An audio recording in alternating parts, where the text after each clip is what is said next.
Hello, artists! Now that you've learned about the color wheel, you're ready to make your own. You're going to need 2 pieces of plain white paper, scissors, a rainbow of crayons, glue, and a ruler. We're going to start with 1 piece of paper. You can set everything else aside. And your ruler. If you don't have a ruler, just find something with a straight edge, like a book or a magazine. I'm going to try my best to find the middle of the paper. You can just eyeball it if you don't have a ruler to measure it. My paper is 9 inches wide, so that would mean halfway would be 4.5 inches. And my paper is 12 inches tall, so that would mean halfway would be 6 inches. So about right here is my middle. I'm going to do a little dot there so I know where my middle is. Now I'm going to try to divide my paper into 7 equal sections. Of course, we're just eyeballing it, so they're not going to be perfect.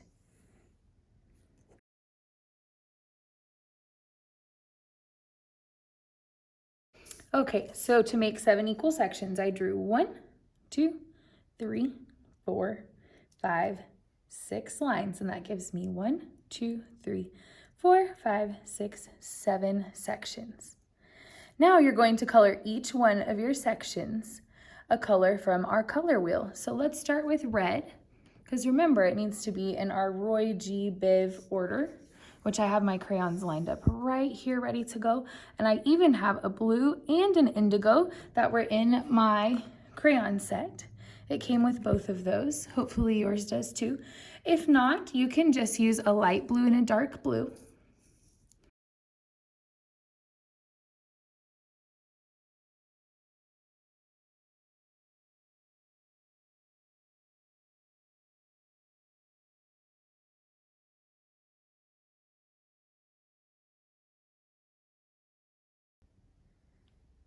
Okay, I have all of my sections colored in the Roy G. Biv order: red, orange, yellow, green, blue, indigo, and violet or purple.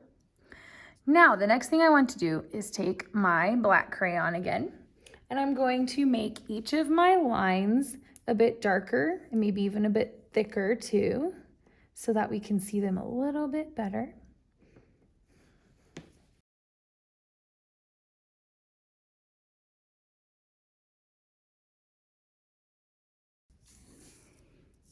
Now you can really see my lines. Now we're going to turn it into a spider web. So we need to think back to our lines we learned and do a curved line in each section that connects.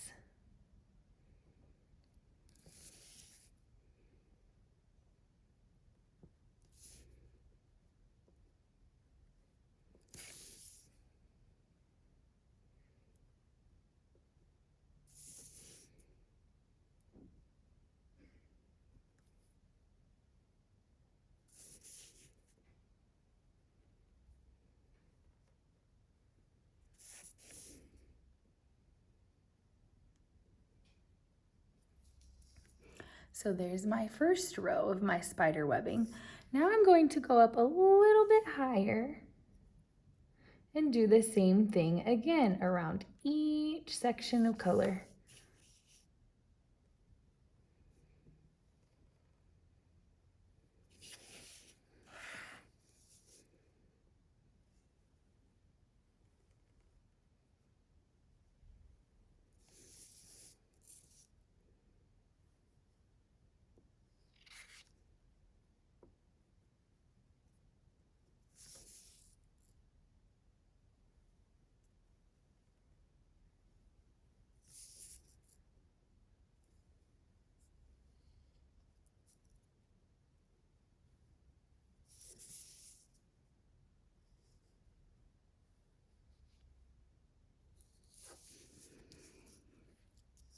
Now I've done a second row and I have plenty of room to add more on. So we're going to continue doing that to fill up our whole page.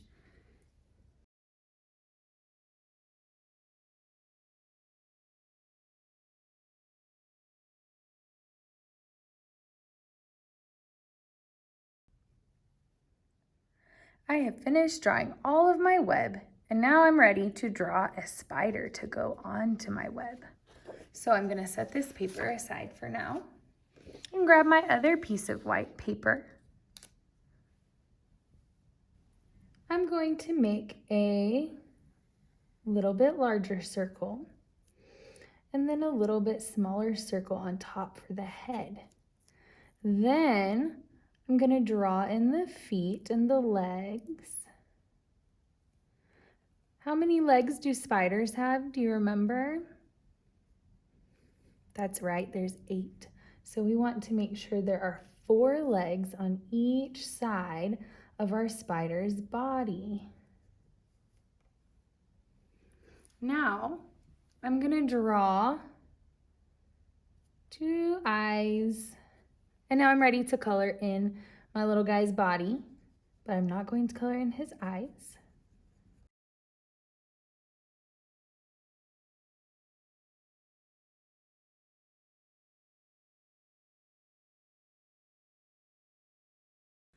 Now, because we're going to be cutting out our spiders, we should make his legs a little thicker. So I'm going to go back and make my spider's legs a little thicker so they're easier to cut out.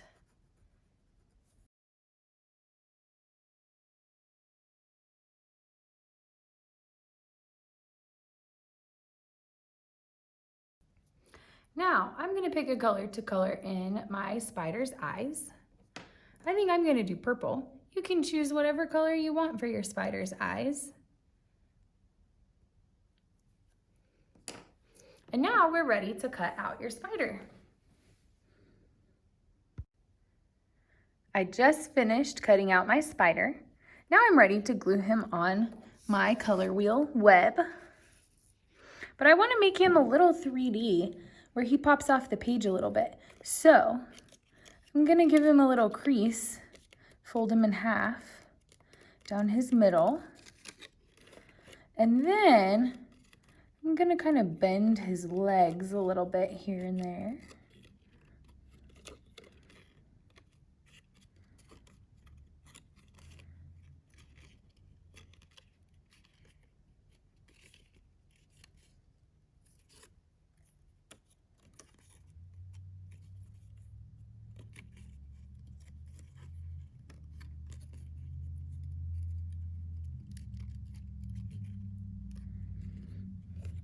All right, I think I'm gonna put him a little off to the side.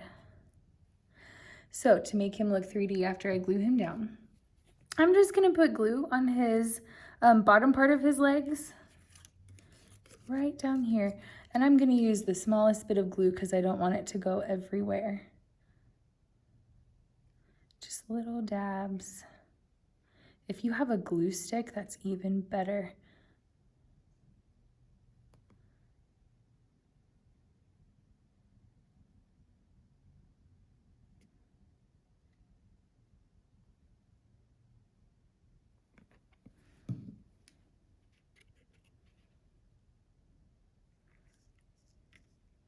Then I'm just going to press each foot down against the paper.